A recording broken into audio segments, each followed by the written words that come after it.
Hello and welcome to Bondcast, a podcast series where we discuss our views on the latest themes and events shaping rates markets. I'm Imogen Bachra, Head of UK Rate Strategy, and I'm joined today by our global market specialists, Giles Gale and Jan Nevruzi. Okay, Jan, let's start with you. It's a big week next week because we have the Fed. Feels like a long-awaited Fed meeting, as it always is. What's your expectations for next week? Next week is a tricky one when it comes to the Fed, because it's clear the market has priced in overwhelmingly that we will get a rate hike. Right now, when I left my computer, it was about like close to just over 80%. So we're talking just around 20 basis points of hikes priced in. Our forecast right now is still was for unchanged next week. We do think it's actually closer to 50-50 that they might not, maybe slightly that they still might, but historically the Fed has followed through when the market just gives it to them. Of course, there's a divergence between what we think they should do versus what they will do. In our view, once you kind of consider what's been going on within the banking sector, some of the slowdown in data that you've seen too, there's a good case to be made that, well, maybe they should take their time and reevaluate, see how things go, open the door for future hikes in the down the line if needed. If they didn't hike, it would meet the forecast that we've seen in their quarterly projections that we got in March. They will get to 5.25 range and stop. Something that's pretty interesting we've been looking at, however, if you do own fixed income as you head into the last hike, fixed income products generally tend to, at least risk-free fixed income products, tend to perform very, very well in the year after the final hike. So we do still see value in owning treasuries here. We do think kind of things like curve steepeners and 3-year point of the curve offer a lot of value. Things can change, but so far it looks like they will deliver, although our official stance remains for a no hike. Well, going into next weekend, and if the weekend goes well, and depending on data tomorrow, we might revise that call as well. Okay, let's think about that data tomorrow then, or certainly data that we're going to get between now and the Fed meeting, because like you say, although the market is fully pricing it in, we think it's less of a done deal than the market expects. So what kind of things will Fed officials be looking at between now and then, really, that will determine whether they do hike or not? So today we got the GDP for the first quarter, the first release of the GDP. They will revise it multiple times over the next months, and that looked a little bit softer on the headline, but the details were actually not as weak. Real final domestic demand was actually quite strong, driven by consumption. But depending on what your viewpoint is, the GDP number could have reinforced what you think. Of course, it shouldn't matter that much. The lag data, it doesn't really do a good job in capturing the stance of the economy in just one go, with so many moving parts. Tomorrow we will have the PCE deflator, the core PCE as well, which is the Fed's preferred measure of inflation. Based on today's numbers, that actually could be a little bit stronger than previous estimates. And we will also get the employment cost index on Friday. When I say tomorrow, it is Friday, where we get that investors will see how wage increases developed over the first quarter for this year. Market consensus around 1.1%. Say if we get something like 0.7, 0.8 on that one, I think that really pushes the case for a pulse to us, as we would kind of see a broad-based slowdown in wages as indicated by the ECI.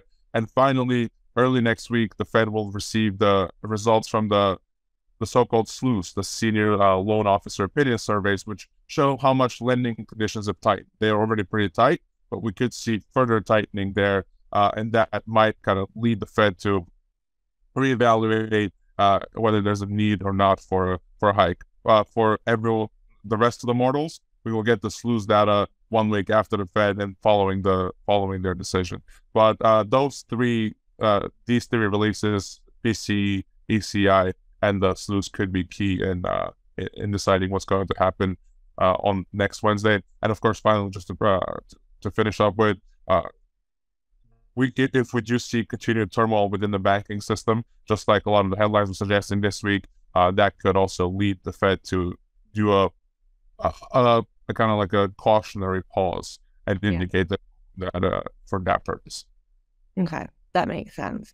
Away from the Fed then, just before we move over to Giles, there's also been a lot of chatter in the last couple of weeks around the debt ceiling and, the so-called X state and the implications that might have on, bill stock and bond supply, I suppose. What's your outlook on that, or what's your take on when this X date might be and if it really matters? Wednesday evening, House Speaker McCarthy managed to pass a bill through the Republican majority House, which would provide an extension for the debt ceiling. But as usual, these bills have, this one particularly, as a massive shopping list of what Republicans would want to extract from the Democrats, and it certainly looks like it's dead on arrival in Senate. It was mostly proof that McCarthy can rally his side of the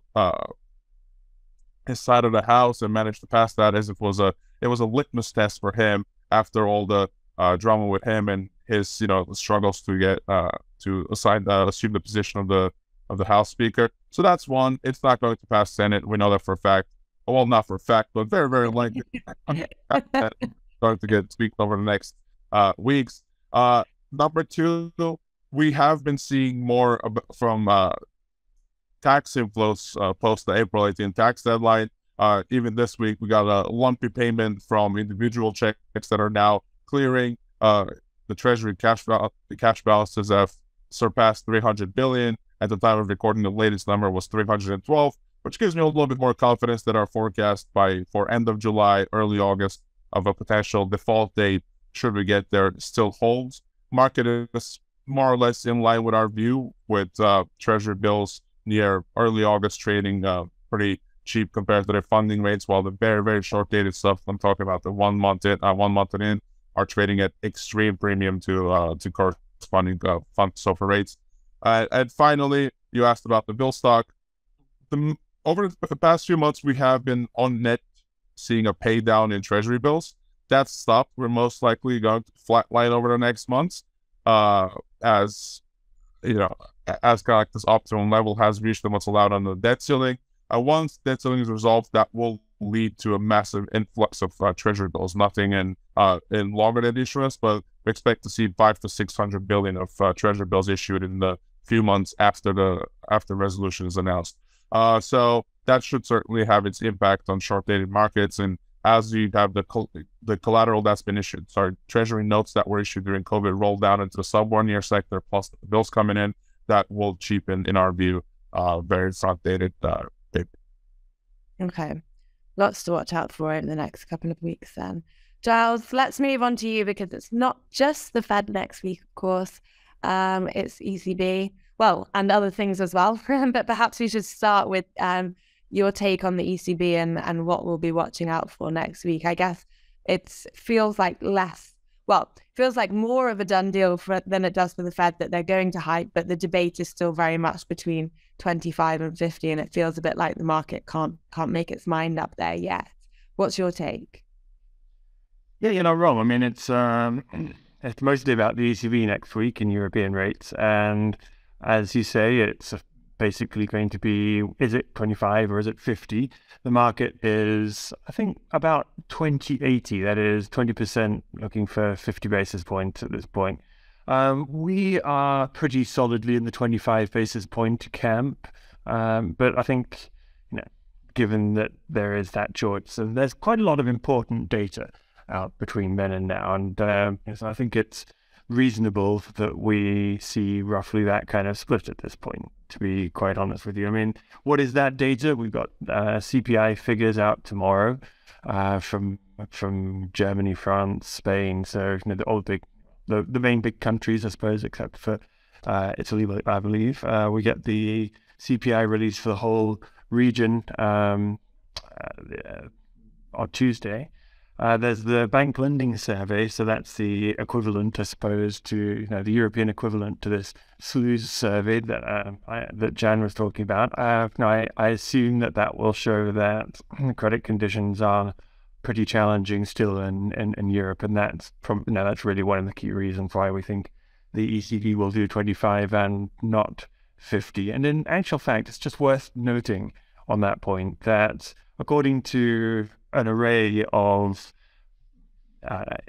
financial conditions indices in Europe, we are at levels of financial sort of conditions tightness that really rival the sovereign crisis, and actually even rival the global financial crisis, the great financial crisis of 2008. So, we're already in pretty tight monetary conditions territory, and that needs to feed through. And I think that's something which I'm sure will be a talking point, and it's one of the reasons why, looking ahead, we think that the ECB will not to raise rates to 3.75 or 4%, as the markets toy with from time to time. Other things that we're looking for, I'll just mention them because I don't think that they really matter, but just sort of checking off the list. Probably no announcement on QT acceleration. It could happen. I don't think anyone cares, mostly because the expectation is, regardless of whether there's an actual announcement or not, that they go ahead and accelerate quantitative tightening in the second half of the year. So as long as we fix our expectations on that, that's fine. Maybe some TLTRO bridge loans. I think that's more likely in June, to be honest with you, but there's a lot of liquidity rolling off from the TLTRO in, I think it's June 24th. And just to give you an idea, that's about 470 billion outstanding at the moment. And that may create some problems, but there, amongst other things, is always the backstop of the weekly operation, which banks can come to in unlimited size at this point. And this lovely, flexible collateral framework, so there shouldn't be any shortage of collateral to post in this. So I don't see the urgency there. Overall, I think that the delivery is going to be on the hawkish side, by the way. Okay, let's think a bit more about your favorite topic of collateral scarcity or shortages, because this week there was also the change in remuneration of government reserves to no more than ESTA minus 20 bips. So how does that leave your view then on collateral shortage or scarcity going forwards? It was obviously a big theme last year. I think we did speak about it a few times on the pod. We tried not to get into too much detail on it, but we did mention it for sure. So what's your take on all of that now?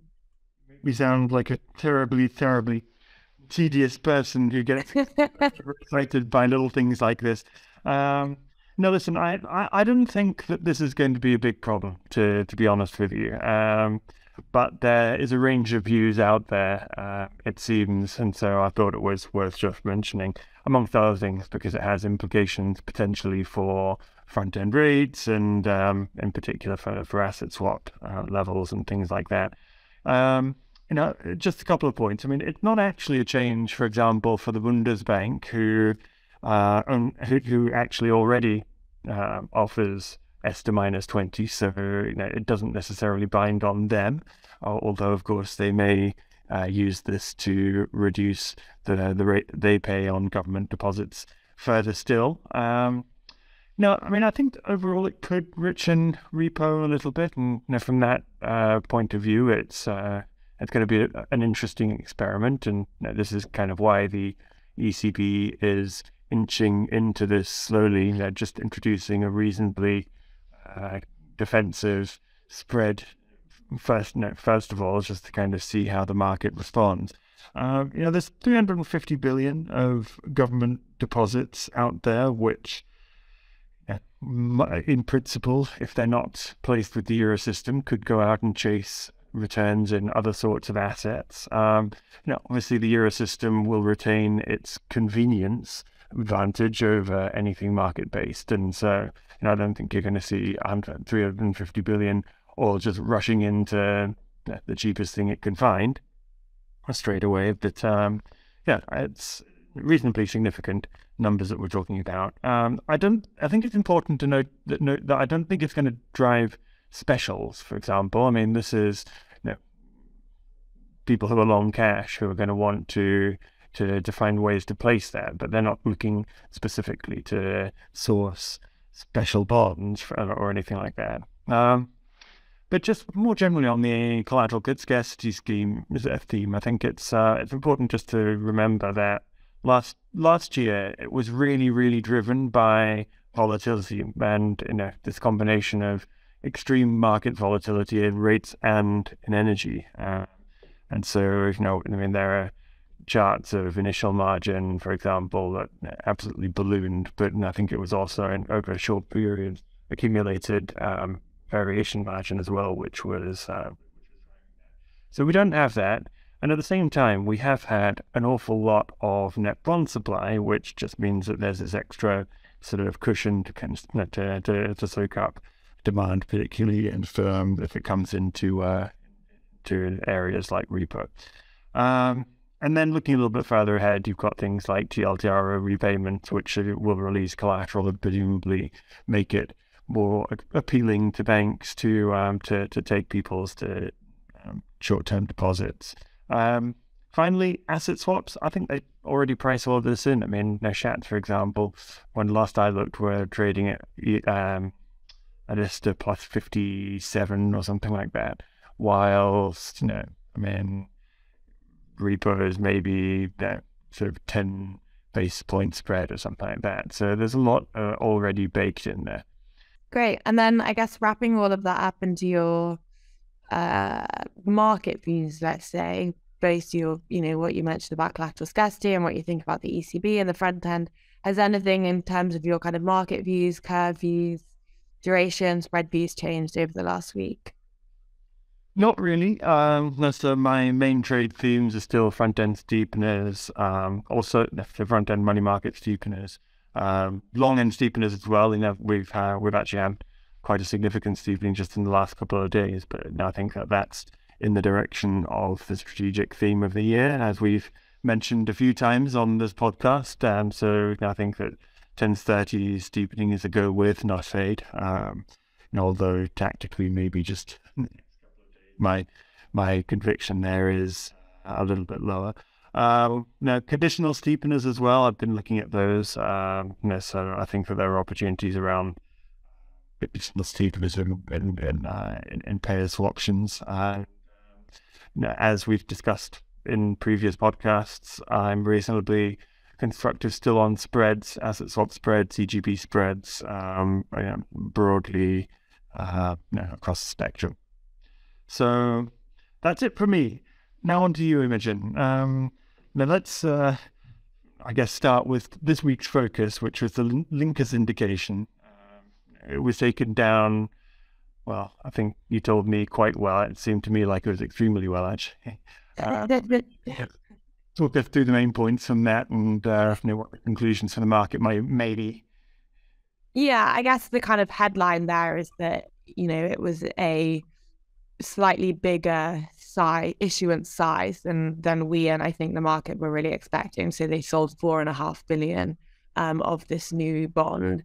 But that wasn't really an issue at all because the order book was huge. It was the biggest ever order book for a linker syndication at 46 billion.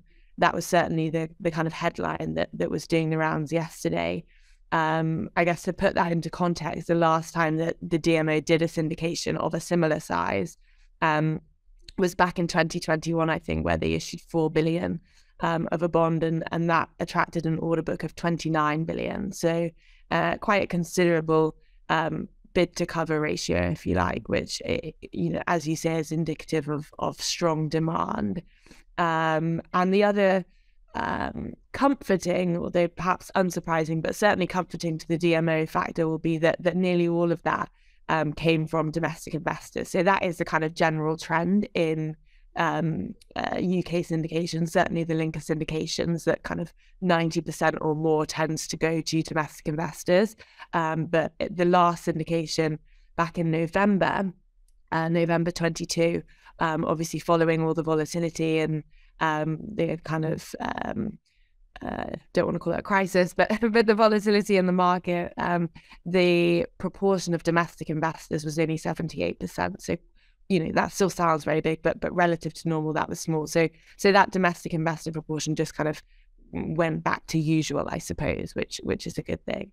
In terms of takeaways for the market, I guess it's indicative of perhaps stronger demand than we were expecting. Perhaps it does mean that LDI have come back earlier than we might have been expecting. We obviously did get a couple of things which may well have helped this week. First of all, we had the FCA and the TPR, the pensions regulator, announce at the beginning of the week their kind of take on the Bank of England's guidelines that it published when it came to the minimum resilience levels for LDI. They sort of offered their opinion, but also a little bit more detail on how those rules and regulations should be enforced or should be thought about by kind of LDI schemes and fund managers. So that provided a little bit of clarity, I suppose, on the regulatory backdrop, which is one thing that LDI funds have been waiting for before, returning to the market in a significant way. And we also had the revisions to the gilt remit, which showed a slight downward revision. I mean, really, it was very small. We're talking like 3 billion out of 240 billion gross gilts, which is really little more than a rounding error. So I'm not sure that had a huge influence, but certainly plays in the right direction, I suppose, when it comes to the kind of demand-supply imbalance that we've been talking about for a long time. The only point that I would make is that obviously, given the moves that we've had in fixed income, it's unsurprising that there is more demand at these yield levels, at these levels of rates. If you actually plot the order book size versus the issuance size in kind of, notional billion terms, then obviously if you looked at a scatter plot of this syndication versus kind of previous linker syndications, you would have yesterday's syndication right in that kind of top right corner of the chart. Whereas actually, if you converted all of that into sort of risk duration terms, it looks much less abnormal in terms of the order book size relative to the issuance size. So I guess that's just one thing to bear in mind before we get carried away in terms of, how large the order book size was versus history. But yeah, overall, I think a well-absorbed auction, or well-absorbed syndication rather, that the DMO, I'm sure, will be pleased with. And as a first real test of demand in the market, it was taken down very well. Okay. And so that's the other thing just before the curtain comes down, we go into this blackout period. There are a few Bank of England speakers. I've been studiously sort of ignoring the European ones just because I can't imagine that anyone has anything new to say at this stage. But perhaps it's different in your area. Honestly, I'm not sure it is. We heard from Broadbent. Now, I kind of thought this would be quite interesting because it was Broadbent that, back in the end of last year, really warned quite seriously, I would say, about the risk to the economy of rates getting back up to 5.25. He puts in a long speech, put some charts around the impact to GDP of rates getting up that high. And he estimated that there would be a cumulative 5% impact on GDP, which is pretty non-negligible, I would have said, and seemed like quite a stark warning against bank rate getting up that high. So it was interesting, to me, that he was now doing a speech with a Q&A around at a time when markets arguably aren't that far away from 5.25. I know they're sub 5, but when it comes to the impact to the real economy, I can't imagine there's all that much difference between kind of 5% and 5.25. Anyway, in the end, he delivered a speech that was really, well, I don't want to offend anyone, but relatively tedious. 33 pages around the money supply and the impact that, the read across that may or may not have to inflation, which really told us absolutely nothing about, the way that he might be thinking about voting in the next couple of meetings. The Q&A itself was a little bit more interesting. Someone did ask around, he'd mentioned this 5.25 level before. How does he think about it now, given that market pricing is not far away from that? And interestingly, he actually denied that he'd ever mentioned 5.25 and seemed to suggest that it was closer to 6%, which is just wrong, because you can go on the Bank of England website and see the speech that he made. So if anything, I guess there's perhaps, if you want to read into it, that's a little bit hawkish in the sense that he didn't push back that heavily again. He wasn't kind of repeating his warnings of rates being at 5.25. And then the only other, I think, really policy relevant comment he made was right at the end, in response to a question about the labour market. He sort of echoed what we'd heard from Pill previously, that, some labour market indicators are starting to turn, but certainly not perhaps as decisively or as quickly as they would like. And that's why they've still been tightening. So, I think, if you want to read into that, I think he would vote for a 25 bip hike in May, but it wasn't really obvious what he might do beyond that. We also heard from Pill. He did this podcast that was recorded last week after the labour market data, but before the CPI data, which the market seemed to care a lot about this date. But actually, given the labour market data, I think was what really pushed market pricing in the direction of, higher last week, then that's probably the relevant date. But again, I mean, it received a huge amount of attention, media attention, but I'm not sure that he told us all that much either in terms of sort of new, certainly in terms of voting intentions. Again, at the margin, I think it was probably slightly more hawkish actually than the Bloomberg headlines made out, leaving aside all the other headlines about what he did or didn't say about what we need to accept about our standard of living right now. But the headlines kind of suggested, against this backdrop, we might not need to do so much tightening or something, which wasn't really what he said. He kind of just echoed what we'd heard from Bailey before, that they're not so worried about financial stability risks in the UK that's going to steer them off course when it comes to tightening in the face of higher inflation. Yeah, we talked a lot about Pill on the desk, didn't we? And I quite like his framework personally, but and I'm not just talking about the tough love, but maybe dedicate more time to that at some other moment. Anything else next week that you have your eye on, Imogen? I think the UK will take a little bit of a backseat next week, given everything else that we've just talked about on this pod. It seems like there's much less on the calendar for the UK. I guess two things just to watch. We also get the money and credit data. We'll be watching that both from a kind of credit conditions perspective, although obviously, as we've said before, the impact in the UK certainly feels more contained or less risky, let's say, than it does elsewhere. And I think that will carry less weight when it comes to the Bank of England's decision than it might do for the Fed, let's say. But I'll also be watching that because we get the overseas buying data.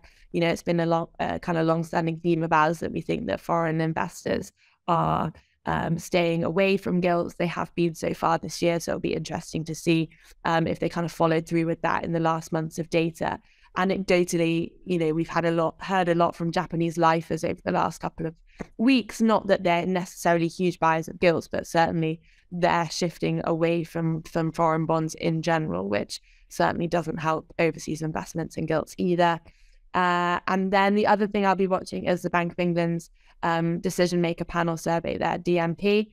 They kind of, I guess it fluctuates in importance to MPC members, whether it tells the story that they want it to or not, the DMP. But it is something that they've certainly referenced previously in terms of, one of the kind of forward-looking indicators for labour market tightness and wage inflation expectations, let's say. So we'll be watching that to see how expectations have moderated, if at all, because I'm sure that will be an important input into their decision-making in the weeks ahead.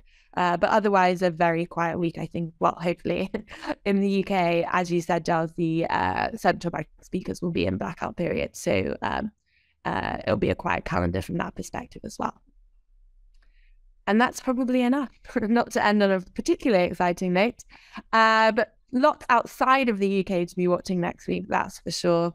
And we will, of course, catch up next week after those all-important Fed and ECB meetings. So thank you both for joining me today. Thank you to our listeners for tuning in.